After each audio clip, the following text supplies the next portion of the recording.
Morning everybody. बेटा हमने कल कबीर की साखियां पढ़ी थी। किसी को इसमें कोई डाउट है तो पूछ लीजिए। अगर आपने रिवाइज की हो, कोई भी डाउट हो तो बेटा पूछ लें। No doubts? Okay, we are going to discuss the question answers. First question is,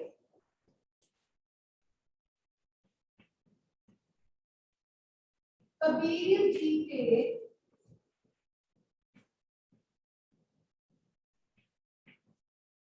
दोहों को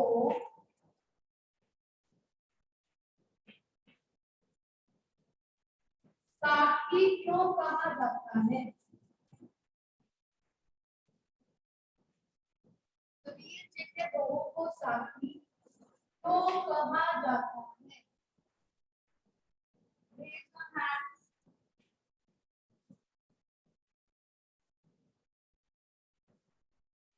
Yes, प्रबलीन। कबीर जी के दोहों को साखी इसलिए कहा जाता है क्योंकि साखी का अर्थ है सीख और हमें कबीर जी के दोहों से सीख मिलती है। ओके, यस अगम। कॉपी में करने हैं। हाँ जी बेटा।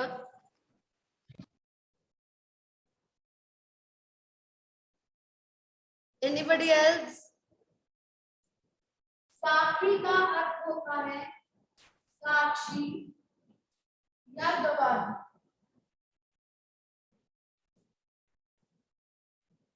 अर्थात जो प्रत्यक्ष दिखाई दे।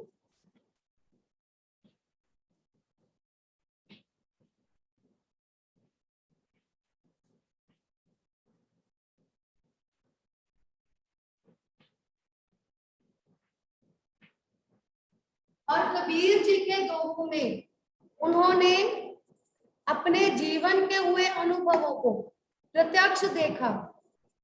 उन्होंने अपने जीवन के अनुभवों से जो बातें देखी और सीखी उसे अपने दोहों में लिखा, इसलिए उनके दोहों को साखी कहा जाता है।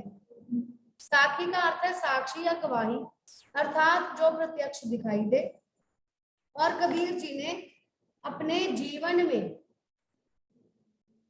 मिले अनुभवों को, यानी कि जो उन्हें प्रत्यक्ष दिखाई दिया था, अपने जीवन में मिले अनुभवों को दोहों में लिखा है, इसलिए इन्हें साखी कहा जाता है। क्लियर?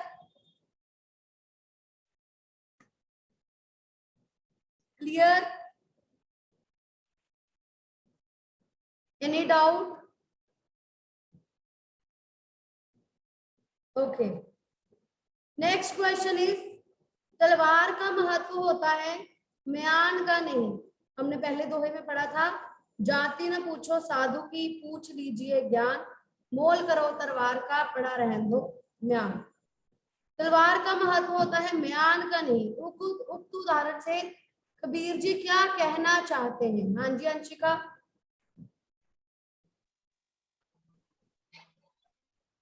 तलवार का महत्व होता है म्यान का नहीं। इस उदाहरण से कबीर जी ये कहना चाहते हैं कि जब हम किसी सज्जन व्यक्ति से मिले तो हमें उसका ज्ञान लेना चाहिए, ना कि उसकी जाति देखकर उसके साथ भेदभाव करना चाहिए। Anybody else? Yes, वेदांती।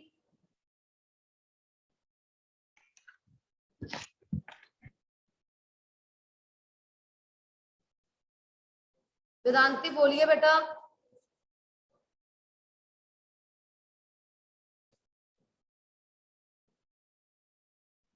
इस उदाहरण से कबीर जी ने ये कहना चाहा, इस उदाहरण कबीर जी ने ये कहना चाहा, जैसे हम तलवार की धार देखकर तलवार को खरीदते हैं, ना कि बयान की सुंदरता देखकर, वैसे ही अगर हम सज्जन व्यक्ति से मिलते हैं तो हमें उसके भीतर ज्ञान चाहिए, ना कि उसकी जाति पूछनी चाहिए। अर्थात कबीर जी ने हमें ये शिक्षा दी है कि हमें जाति पाति के भेदभाव से ऊपर उठकर किसी व्यक्ति के गुणों को अपनाने के लिए कहा है। इसमें कबीर जी कहना चाहते हैं कि किसी व्यक्ति की पहचान या उसका मोल उसकी काबिलियत के अनुसार होता है, उसके अंदर जो गुण होते हैं उसके अनुसार होता है। किसी व्यक्ति की पहचान या उसका मोल उसके गुणों के आधार पर होता है। जिस प्रकार तलवार की धार देखी जाती है, म्यान नहीं देखी जाती, म्यान का मोल नहीं किया जाता, तलवार का मोल किया जाता है। उसी प्रकार से सज्जन व्यक्ति के गुणों को देखना चाहिए, उसकी जाति को नहीं देखना चाहिए। Clear? Any doubt? Kabir ji के अनुसार किसी भी व्यक्ति की पहचान उसके गुणों से होती है। जिस प्रकार तलवार की धार को देखा जाता है, तलवार खरीदते हुए तलवार का मोल किया जाता है, म्यान का नहीं। इसी तरह से जब हम किसी सज्जन व्यक्ति से मिलते हैं तो उस व्यक्ति के गुणों को देखा जाना चाहिए, उसकी जाति को नहीं। Any doubt?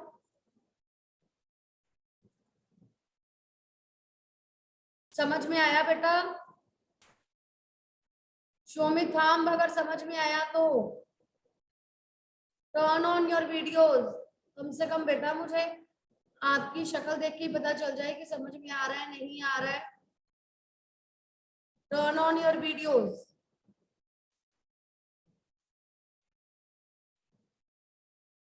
ओके चलिए नेक्स्ट इज पाठ की तीसरी साखी, जिसकी एक पंक्ति है, मनुआ तो दहो दिसी फिरे यह तो सुमिरन नाही। इस पंक्ति के द्वारा कबीर जी क्या कहना चाहते हैं? यस प्रभनूर। इस पंक्ति के द्वारा कबीर जी ये कहना चाहते हैं कि जब हम भगवान का सिमरन कर रहे हैं तो हमारा मन उसी में होना चाहिए, ना कि किसी और चीज में होना चाहिए। अगर हम माला फेर कर ईश्वर को याद करने का दिखावा कर रहे हैं तो वो एक ढोंग है। Very good. इसमें कबीर जी कहना चाहते हैं कि यदि आप हाथ में माला पकड़कर भगवान का स्मरण कर रहे हैं या भगवान का सिमरन कर रहे हैं, लेकिन आपका मन 10 दिशाओं में घूम रहा है, तो यह सिमरन नहीं है, यह केवल एक दिखावा है। हमें भगवान का सिमरन करते हुए एकाग्रचित्त होना चाहिए।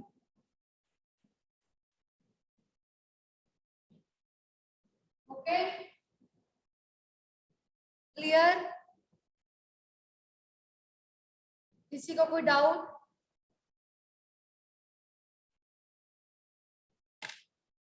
चलिए नेक्स्ट क्वेश्चन इज कबीर घास की निंदा करने से मना क्यों करते हैं? कबीर घास की निंदा करने से मना क्यों करते हैं? हाँ जी वेदांती। कबीर जी घास की निंदा करने से इसलिए मना करते हैं क्योंकि वह छोटा सा घास का तिनका जो हमारे पैरों के नीचे होता है, अगर वह कभी उड़कर हमारी आंख में पड़ जाए तो हमें बहुत दुख देता है। अर्थात हमें अपने से छोटे व्यक्ति को कभी भी छोटा नहीं समझना चाहिए, वक्त आने पर वह हम पर भी भारी पड़ सकता है। Very good. इस पंक्ति के द्वारा कबीर जी ये बताना चाहते हैं, या कबीर जी ने घास की निंदा करने से इसलिए मना किया है क्योंकि उनके अनुसार घास का एक छोटा सा तिनका जो हमारे पैरों के नीचे होता है, अगर वह हमारी आंख में पड़ जाए तो हमें बहुत ही कष्ट दे सकता है। इसी प्रकार से हमें किसी भी व्यक्ति की निंदा नहीं करनी चाहिए, क्योंकि समय आने पर वही व्यक्ति हमारे लिए समस्या बन सकता है। किसी भी व्यक्ति को अपने से छोटा समझकर उसकी निंदा नहीं करनी चाहिए। वह छोटा व्यक्ति ही हमारे हम पर भारी पड़ सकता है। क्लियर? Any doubt? किसी को इसमें डाउट बेटा? नो? ये बेटा हमने 4 क्वेश्चंस डिस्कस किए हैं। आप लोगों ने ये क्वेश्चंस अपनी नोटबुक में लिखने हैं, ओके? लेकिन मैं आपको हमेशा हर बार ये कहती हूँ, ये कोई जरूरी नहीं है कि जो क्वेश्चंस हमने डिस्कस किए हैं उसी में से एग्जाम में। आपको एग्जाम में कोई भी क्वेश्चन आ सकता है, कोई भी दोहा दिया जा सकता है, उसका अर्थ पूछा जा सकता है, ठीक है?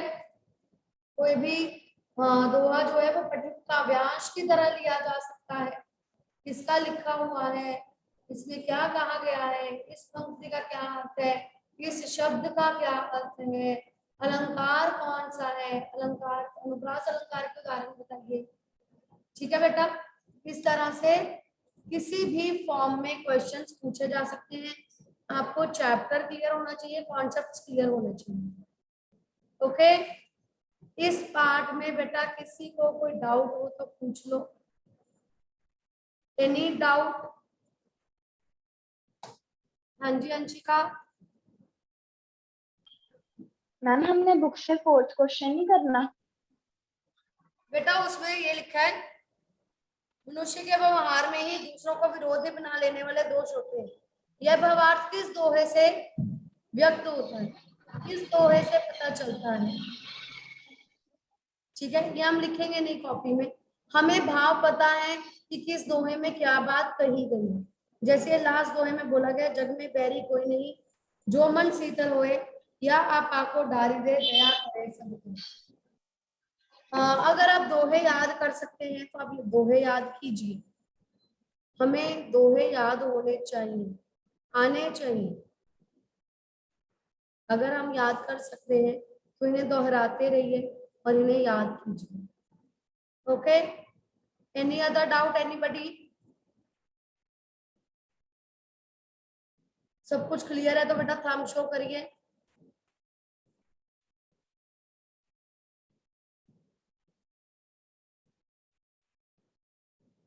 Five 6 25 people are in the class और 6 थम्स शो हुए हैं। बाकियों को समझ में नहीं आया?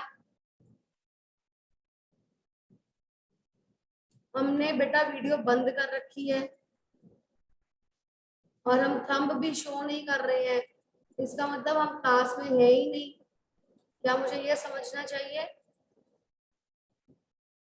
कि हम क्लास में ही नहीं है, हम सुन ही नहीं रहे हैं? Is this so? ओके, चलिए अपनी कॉपी निकालिए बेटा। टॉपिक आज हम डिस्कस करने वाले थे,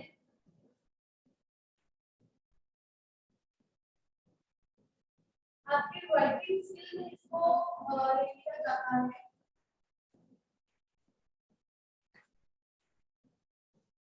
अभी एक बहुत बड़ा मुद्दा चल रहा है, कोरोना, है ना, जिसके चलते हम इस तरह से पढ़ाई कर रहे हैं। अब घर में है, मैं यहाँ पर हूँ और आमने सामने अभी हम लोग नहीं हैं, बहुत जल्दी ही होंगे। कोरोना से बचने के लिए, कोरोना के समय में अपना ध्यान रखने के लिए गवर्नमेंट ने कई उपाय किए हैं। उसमें से कोई मुझे बता सकता है किस किस तरह के उपाय हैं?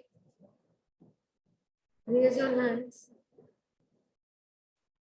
हाँ जी एंजल। गवर्नमेंट ने कोरोना से बचने के लिए कई गाइडलाइंस दी हैं, जैसे कि अब जब भी बाहर जाएं हमेशा अपने मुंह पे मास्क लगाए रखें। बाहर से घर आने पर अपने हाथों को अच्छी तरह से धोएं, अपने मुंह को भी साफ कर लें। अगर हम कहीं बाहर हैं, हमारे आसपास कोई भी हाथ धोने की सुविधा नहीं है, तो हमें अपने साथ सैनिटाइजर रखना चाहिए और अपने हाथों। ओके, गवर्नमेंट ने ये गाइडलाइंस दी है, ठीक है। ये गाइडलाइंस कैसे जारी की जाती है? जब हम घर में थे तो हमें कैसे पता चलता था कि ये गाइडलाइंस आई है? कौन कौन से मीडियम्स थे, कौन कौन से साधन थे जिससे हमें पता चलता था? यस साधिका।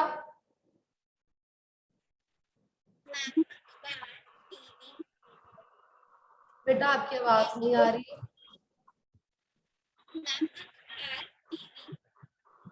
आपकी आवाज नहीं आ रही बेटा। यस मनीषा।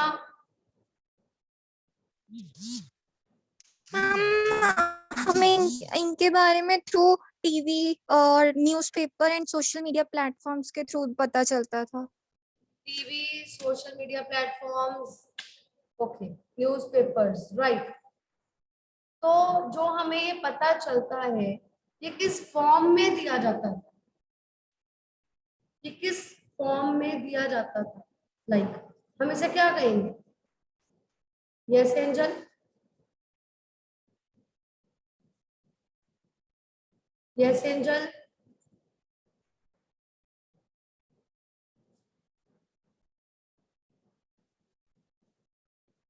एंजल अपने आप को अनम्यूट कीजिए बेटा।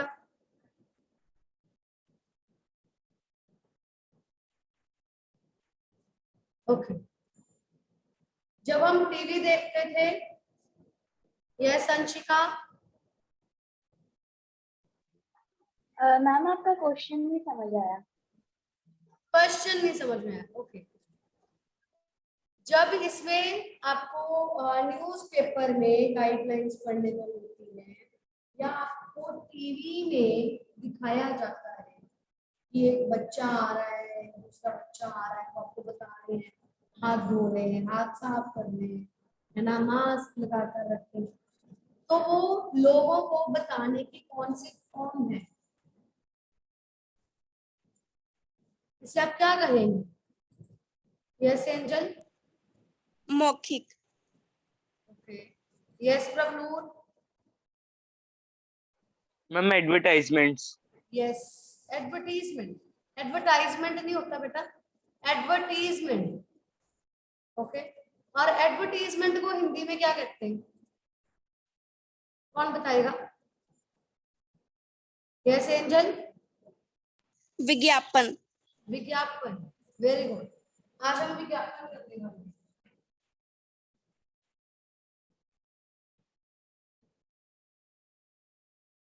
जब इस तरह के विज्ञापन दिए जाते हैं, मैंने एग्जांपल ली कोरोना, जब इस तरह के विज्ञापन दिए जाते हैं जो लोगों के लिए, जनता के लिए, जो सरकार की ओर से दिए जाते हैं, उन्हें कहते हैं सरकारी विज्ञापन।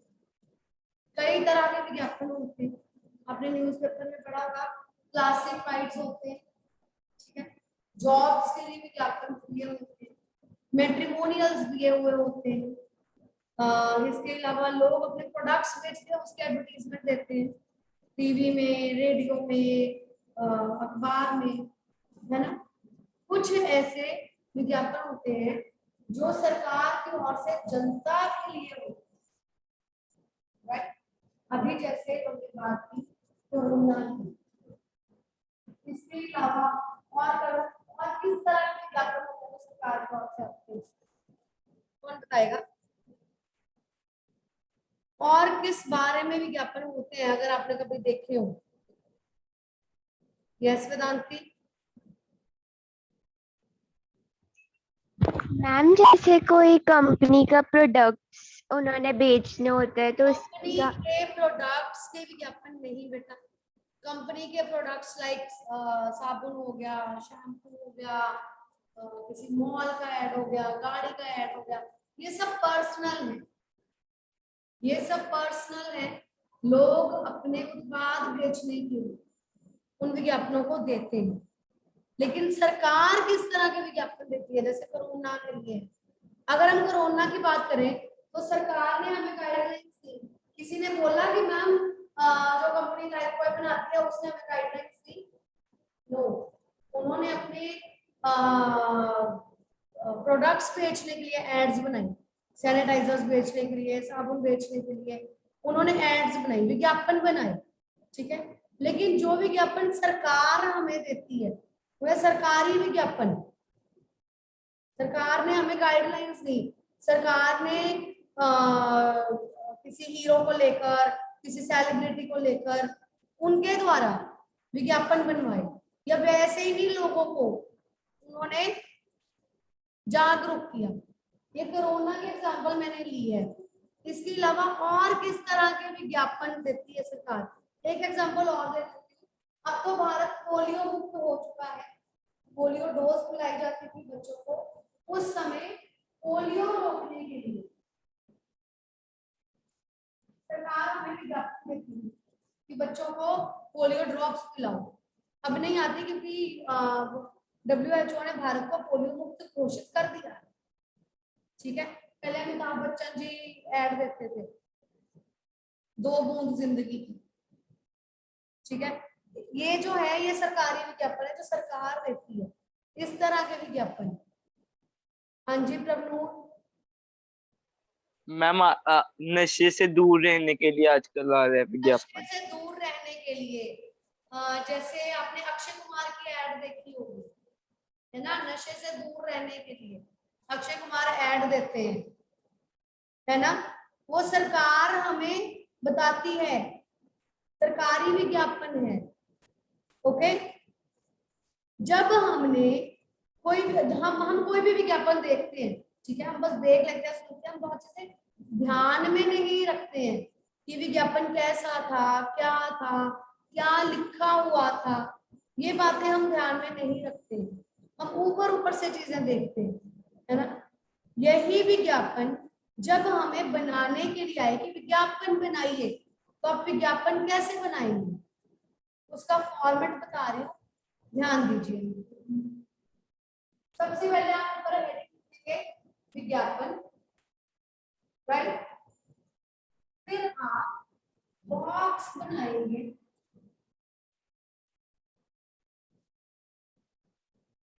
बॉक्स पेंसिल से बनाएंगे, विज्ञापन भी पेंसिल से बनाएंगे, ठीक है। आपने बॉक्स के अंदर विज्ञापन बनाना है।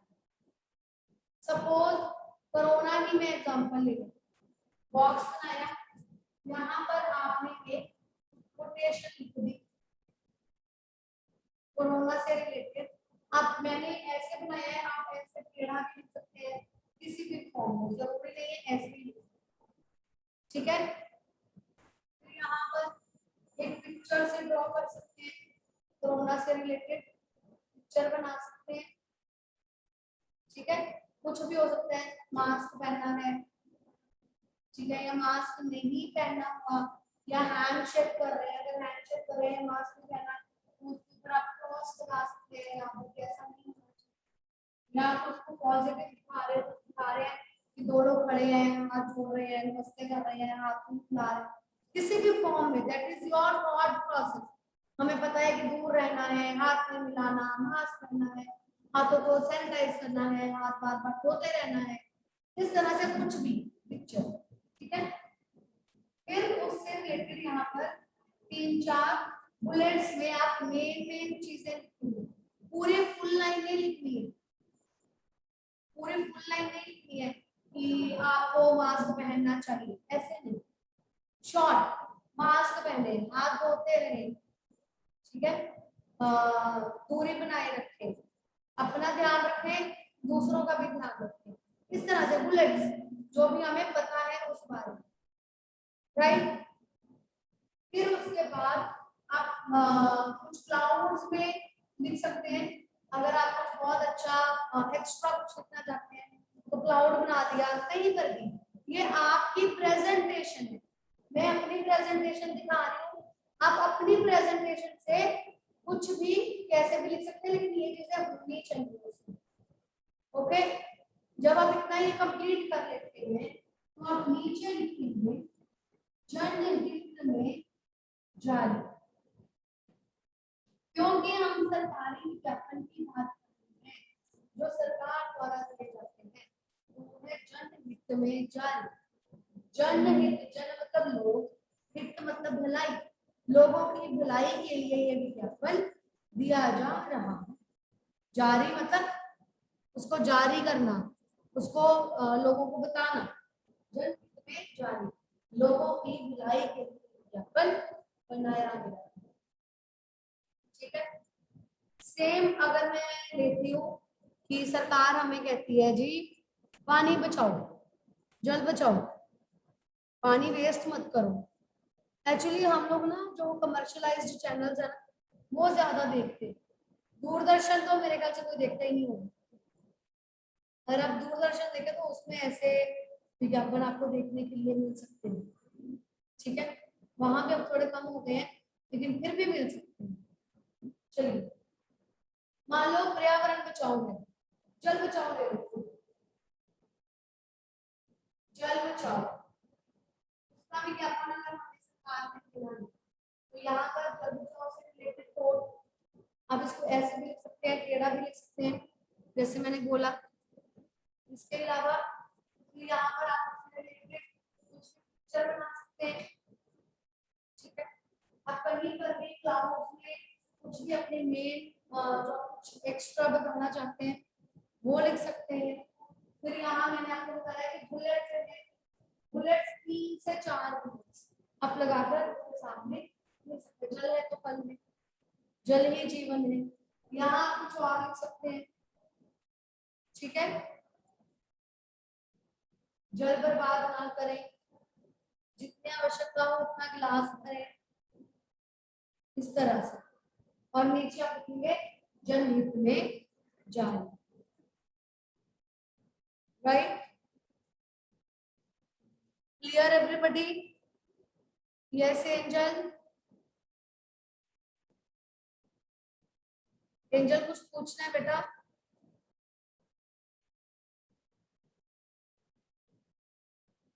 आप लोगों ने अपनी नोटबुक्स में कोरोना से विज्ञापन बनाना है। ओके, आप कोरोना से रिलेटेड विज्ञापन बनाएंगे नोटबुक्स में। आया समझ में बेटा? किसी को कोई डाउट हो तो पूछ लीजिए। Any doubts? Anything? Show me your thumb अगर समझ में आ गया तो। Show your thumbs. Okay okay good. तो आपने बेटा आज हमने कबीर की साखियों के क्वेश्चन आंसर्स डिस्कस किए हैं, वो भी आपने नोटबुक्स में करने हैं और ये विज्ञापन भी आप अपनी कॉपी में बनाएंगे। Clear everybody?